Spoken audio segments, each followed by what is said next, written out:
one of the children came to me and said, could I bring a visitor to camp?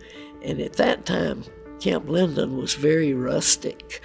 And so when this visitor came and she looked at her room with bunk beds, and she looked at me and said, well, who's going to make my bed? I said, guess who? And she said, oh, no, not me. I've never made a bed in my life.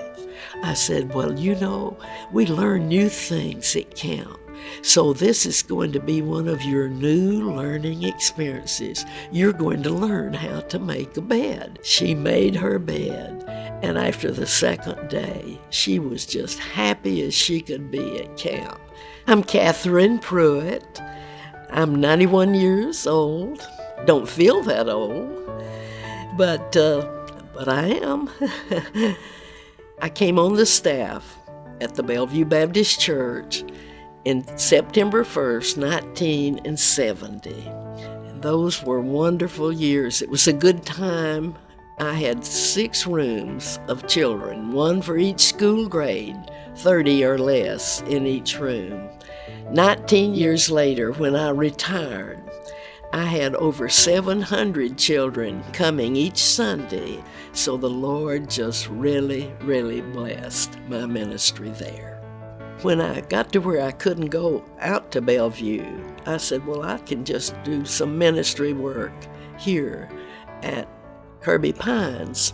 And so I organized the drama club to get people out of their apartments doing something, staying active. That's the reason I've continued. Someone said, why do you keep doing all that work? And I says, well, it's a ministry to me to get them out of their apartments and doing something.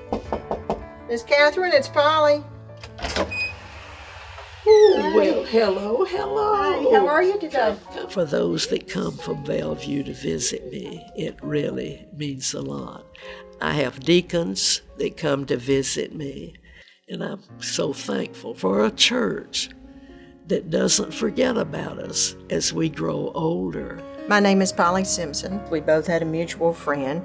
Her name was Martha Huddleston, and she passed recently. And when I would come to visit with her, I'd known that Miss Catherine went down every night and helped her eat.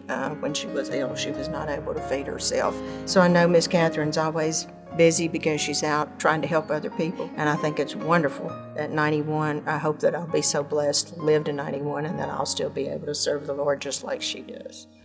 I don't know how anyone could live a life without knowing the Lord, because I depend on the Lord day by day for the things I do. Sometimes when I would get weary and I'd think, maybe I just might stop doing this. Dr. Rogers always told me, says, Catherine, you will never know until you get to heaven. Every time you have helped a child, then they in turn may grow up and help others. And so your ministry goes on and on through the years. So that thrills my heart to know that I'm helping and the Lord's blessing my efforts. So I'm going to keep on doing it as long as I'm able. As long as you have breath, you should be doing God's work. And I think she's a perfect example of that.